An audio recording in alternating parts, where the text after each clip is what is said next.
السلام عليكم ورحمة الله وبركاته. بخير لباس عليكم. مسخرة الشعوب والأمم، بطولة شان 2023، بطولة المنتخبات بطولة إفريقيا للمنتخبات المحلية المقامة الآن في الجزائر. شفناهم بيستقبلوا الفرق يا ودي ببؤس ملفي بتاع 1 درهم ده، وعصير بتاع 2 دراهم، وفوتيه من ايام سبوع شنقريحه، وحاجه بائسه، وبنات لبسوها حاجه كده تشبه القفطان، معرفش دي ايه، خميه، ولفوهم بيها وماسكين ورد كانهم رايحين يخطبوا. ايه ده؟ واسفلت متهالك متدمر، ومنظر بائس. اقسم بالله حفله تخرج ابتدائيه افضل من ده مليون مره. حاجة بائسة ومضحكة تبين لك ان يعني والفتحة بتاع القفطان بتاع البنات واصلة للحزام. ليه انا ما شفتش قفطان وفتحته واصلة للحزام كده؟ ده اغراء. ورايحين ماسكين لهم بوكيهات ورد من اللي بنروح بيها التراب دي، القرافة، الروضة، رايحين نقري على شرف شنقريحة، وواقفين وفرقة بائسة اللي هي بتعمل نغمة واحدة دي، والطبلة والمنظر لبس علي بابا والسندباد، وحاجة بائسة جدا. ومسميين ده تراث، وشايفين يقول لك افتتاح لا مثيل له، استقبال لا مثيل له، ترتيبات غير مسبوقة. ليه يا ودي؟ ده بائسة ومضحكة وتافهة، وحاجة اخر مسخرة، وحاجة اخر ترللي. عايز تقلد قلد، بس يبقى بالمعقول. يقوم يرد واحد مهتوك الوعي يقول لك يا ودي اصل ده في معبر من المعابر، واستقبال في معبر، يعني معبر حدودي، يعني منطقة نائية، ده كده حلو قوي. اقول له يا تافه، ما لفتش انتباهك ان بلدك نص منتخبات افريقيا ما عندهاش طيران يجيها؟ ما لاحظتش ان بلدك نص منتخبات القارة ما بتجيش بلدك بطيارة مباشرة؟ وده معناه ان انت ساكن في قرينة كحلة. يعني ما لفت انتباهك ان ده معبر حدودي؟ طب خلاص ما تستقبلهمش في المعبر، استقبلهم لما يوصلوا. يعني لازم تقابلهم يعني بالحنة؟ هم جايين يخطبوا، ما تستنى لما يجولك في الجزائر في العاصمة واستقبلهم. رحت تستقبلهم يبقى تستقبلهم كما ينبغي، مش بحافلات المساجين وبالورد بتاع القرافة ده، بتاع الروضة ده، بتاع الله يرحمه شرف شنقريحة، وفوتيه مقطوع من ايام سبوع شنقريحة. والله الفوتيهات دي ما بقتش موجودة، معرفش، مش موجودة غير في القوة الضاربة. يبقى انت المشكلة عندك، ما ده اللي بنقوله لك اهو، ان انت فقير، محدود الامكانيات، محدود الموارد، محدود الفكر، محدود الابداع، ما ده اللي بنقوله. فبنتفلى عليك لانك في عز هذا البؤس مصمم ان انت عملاق، انت قوة ضاربة، انت اللي مفيش منك، انت ما منك جوج، مع انك يا ودي تشفي العديان، حالتك تشفي العديان. هو ده اللي مشكلة اللي دايما نتكلم فيها، ودي مشكلتنا معاك. استقبال بائس، بطولة بائسة، وقاعد تتشرط وتتأمر، ده يجيني بطيارته وده ما يجينيش بطيارته، وروحوا هاتوا طيارة من تونس، وروحوا هاتوا طيارة من فرنسا. يا ودي توكس، يا ودي توكس. ده نص شعوب نص دول القارة ملهاش خط مباشر مع القرينة الكحلة اللي انتوا ساكنين فيها دي. حصنتوها وخليتوها مثلث برمودا، جمهورية برمودا ما بيدخلهاش حد، رامبوا كبرى. فالاستقبال بائس، استقبال مظاليط. ده ملفي من بتاع 1 درهم ده. ايه حكايتكم مع الملفي يا ودي؟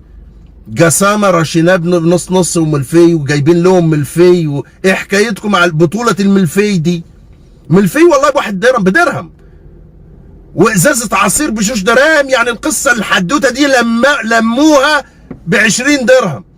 يعني الاستقبال الحافل ده لموه ب20 درهم.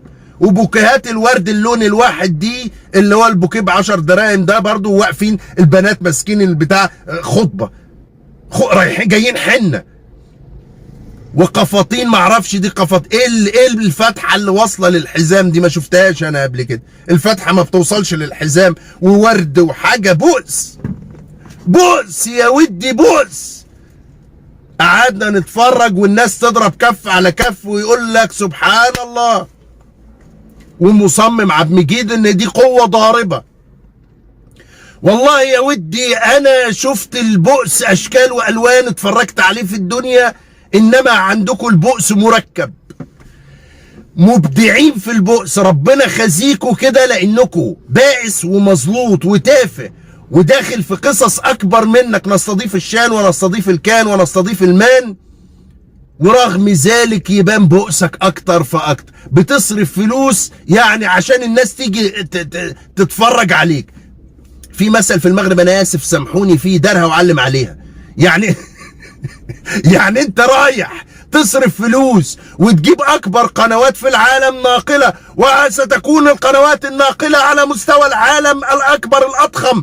هنجيب كل قنوات العالم لتكون هذا الشان في جميع انحاء العالم عشان يوريهم خيبته التقيلة ويوريهم فضيحته اللي بجلاجل، عشان يوريهم الحافلات بتاع المساجين دي، باصات طوبيسات بتاع المساجين، ويوريهم الاستقبال الاسطوري بالملفي والعصير والبتاع، حفلة نهاية السنة دي في اقل ابتدائية.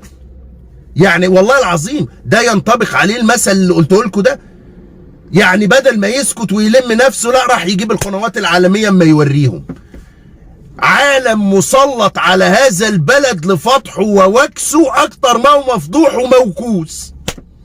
مظلوط ومش مقتنع انه مظلوط، مكلخ ومعتز بكلخه، فقران وبيحاول ينكر فقره بفقر.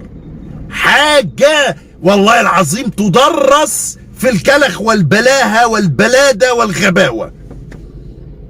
استقبال ايه ده؟ بوكيه ورد بتاع القرافة بتاع التراب ده بتاع الروضة بتاع رايحين يقروا على شرف شنقريح، فوتيه مقطع من ايام فحت البحر، من ايام عامل فيل، من ايام سبوع شنقريحة، وقعدة بائسة وبنات واقفة تستقبلهم عفق البوكيهات كأنهم راجعين يتخطبوا هيخطبوه. ايه البؤس ده؟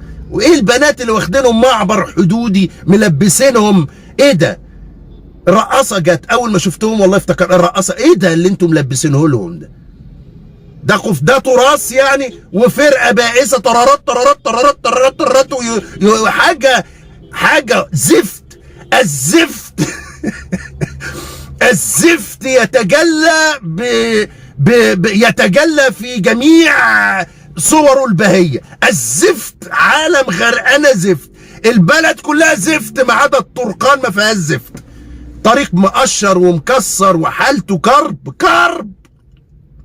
استقبال ايه يا ودي؟ تكمش واسكت يا ودي، استنى لما يجي لك العاصمه، انقلوا بطياره داخليه للعاصمه يا ودي. كفايه مرمتوا جد ابوهم على ما وصلوا هذه البقعه السوداء، ويقول لك استقبال اسطوري والاسطوري. يا ودي اسطوري ايه بس؟ صلي على النبي، صلي على النبي وخبيها في قلبك. انما انتوا اتفضحتوا وعلمتوا عليها وضحكتوا العالم عليكم لانكم صغار بؤساء. لا تخرج قبل ان تقول. حطها لهم في التعليقات. اشوفكم على خير.